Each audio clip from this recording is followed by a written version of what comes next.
everybody, I'm Jammer, and welcome back to another Animal Crossing New Horizons video. Nintendo just can't seem to stop when it comes to uploading new trailers for Animal Crossing New Horizons, I swear. Just barely, they released 2 brand new trailers, and while from all the previous media we've got so far, from trailers, PAX East demo footage, and the Direct, of course, there's not a ton of new information here. There's still some new items shown off and other secrets and little details worth mentioning. So as always, we're gonna break these trailers down and go through them bit by bit, pointing out just some of the key little details. But before we get started, Mr. YouTube says if you're new here, perhaps consider subscribing. It's free, you can always change your mind later, and you can definitely expect tons of more Animal Crossing New Horizons content as the game finally releases. We're in the home stretch, we are almost there.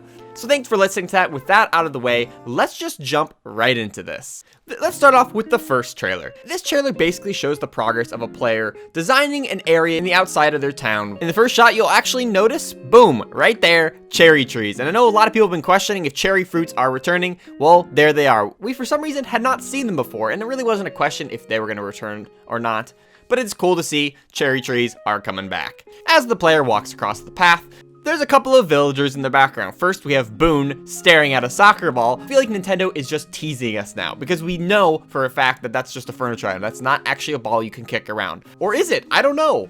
We also have Jitters here standing at his house. And then down in the lower corner, Peshmin is walking by with a broom. In the next scene, you'll notice on the signboard next to the player is Mr. Rossetti, our guy. Beyond that, on the right-hand side, there's a little customization box on the ground, which we already know can be used to customize your furniture to different colors. But I guess the interesting thing to note in this scene is we see the player quickly equip the Island Designer tool. That's the tool you can use to edit the terrain, place paths, and whatnot. But we didn't see the player actually directly go into the inventory. They just toggled the tool on. So this either could be some trailer trickery, or it could be a feature in game where you're able to quickly equip the Island Designer without actually going into your inventory. The next couple of scenes show the player editing their terrain, moving the cliffside, editing the waterfall, all stuff we've kind of seen before. But in this scene, you'll notice a couple of accessories on the bench in the back. One of which being what looks like to be this game's Makar mask. It's a little different and not one-to-one of the Makar mask in previous Animal Crossing games that was a direct reference to, of course, Zelda Wind Waker. This could be just a leaf mask, but it is very visually similar to what the Makar mask used to be. Next to that, of course, is also the bunny hood, in this case being the customized pink one, which is super adorable. There's also this new game wheel furniture item. And I'm sure once you interact with it, it'll spin. But what would be really cool if it actually landed on a random space every time, if it wasn't just like setting it back to the neutral position every time. Because then you could actually use it when playing with friends and like actually make a real kind of game show out of it. If the wheel actually has a randomized chance to landing on different spots, you could play a lot of fun mini games with this with your friends. Each player like picking an assigned slot on the wheel. And if it lands on your slot, maybe you win like 100 bells. It could be a lot of fun that way. We then see the player place down the signpost. We've seen a ton of times now, but of course this is now a new customization of it with the colored different signposts. You also notice that there are spots on the ground of the path. And as we already know, you can round the corners of the paths you place. But now we understand how it would work if you placed 4 paths next to each other and made all the corners rounded. It would make little spots on the ground, which is great for placing items like they did here, or also making like flower beds like they did in the back. It's a cool way to spice up your town. Then we finally get the shot where the whole area came together. And it looks like, of course, she was making a carnival theme park. We got Godzilla and the Gundam in the background, which are super cool. We got the teacups ride that actually is interactable, the race car beds, the "We're Open" sign in the back. There's the wind energy turbines off in the corner. This area really came together. The next scene, we see an amazing design in front of the museum. I'm seriously obsessed with this view. You got the layered staircases, the waterfalls, you got the brand new golden fountain in the middle. It does bug me, of course, a tad that you can't get it perfectly symmetrical because the museum is an odd number of grid spaces wide, and of course every staircase is too wide. It then makes it just a little off-center. I love this idea though. I cannot wait to totally design amazing gardens, courtyards, all sorts of cool stuff in front of different buildings, houses, and whatnot. Like, this is a great inspiration piece right here for what you could do with your museum. The next scene, we see a garden spa. And of course, there's like tons of different furniture items we hadn't seen before, and there's a lot of variety going on here. The only new thing really worth mentioning is the stepping stone paths that are going across where the player is. They went on a diagonal line, just doing single grid spaces of the cobblestone path, and then next to it, they even did the dirt. So not only do we see what it looks like if you put 2 paths next to each other, but also you can see what it looks like for just doing single individual little path pieces, rather than being one fully connected path. And I think it does a really effective job. I especially really like it underneath like the little flowers, like a little dirt flower patch. It's a really great touch. The next scene we see is the wrestling area. And wow, this, like all these little town areas have been just so expertly designed. Like, look at this. You got the blue and red corner. You got even these new statues or ice sculptures matching each color accordingly. You got these crazy looking goat statues off in the back. I love how this is all coming together. And the last scene we see is a spooky Halloween themed house. You'll notice, in fact, the moon behind the player is actually rotating. And that is because this is the giant moon furniture item that can be used as a big giant lamp. You'll also notice that the gravestone reappears like we saw previously in the direct footage. And like we kind of figured, it's just probably a furniture item. There was no reference to Tortimer dying. Well, hopefully it wasn't.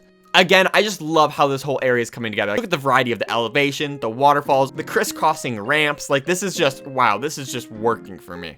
There's so much detail in all the areas they've shown here, but it's not really worth going one by one with every single furniture item, especially with the game so close to release. So let's make our way over to the second trailer, and this one being more focused on player interaction with villagers. First, we have Fang walking across with the beach, and then the player talks to her while she's got her broom. In the next scene, we have Drake, which looks to be perhaps moving in or moving out. It's hard to tell because obviously his dialogue doesn't give us much to work with, but boxes in a villager's home has always indicated either of the two, either moving in or moving out. And so if Drake didn't move into a tent and then upgraded to a full home, then we have to assume he'd be moving out here. However, perhaps villagers can move directly into already built homes so they don't have to start with a tent. Or perhaps during the transition from a tent to a full home, the villager has to like unpack their boxes for a day or something. So it's kind of hard to tell the context of what this shot is, but if it's any indication of villagers moving out, hopefully this time around you'll have a much bigger heads up when it comes to them actually wanting to leave. So if it is one of your favorite characters, you can say, hey dude, no, you're not going anywhere. You're staying right here. In the next scene, we see a handful of villagers hanging out in the town. There's a new cow character lifting dumbbells, Tiffany sitting on a bench, and then Colton drinking a sody pop.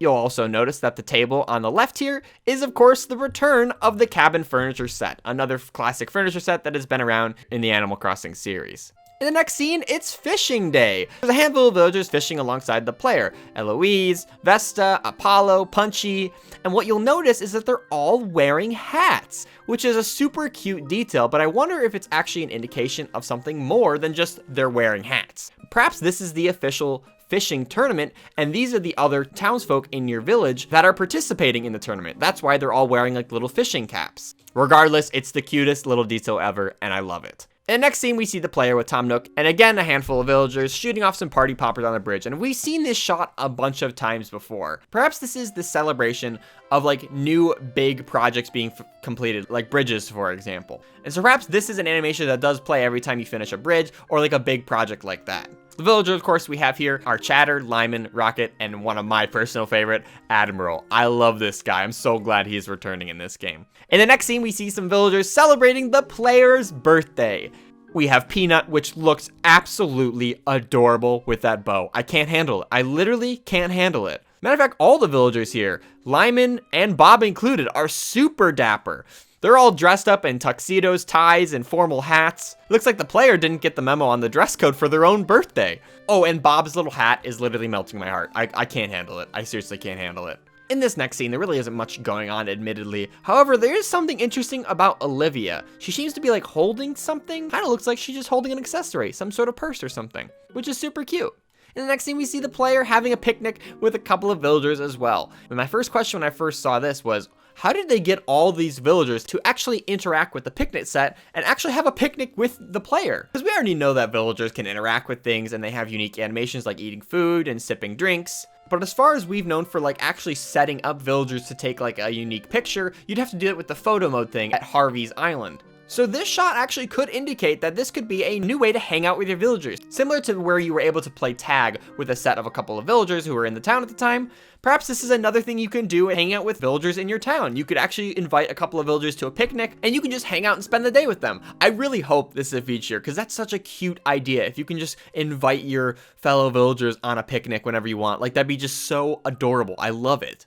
And if we move a little bit later into the trailer, the same kind of goes for this scene. All the other villagers in the background of this shot are all interacting with the musical instruments on display. So can you invite a bunch of your villagers to come to quote unquote band practice with you? And you can hang out with them and play a little concert? That would be so much fun.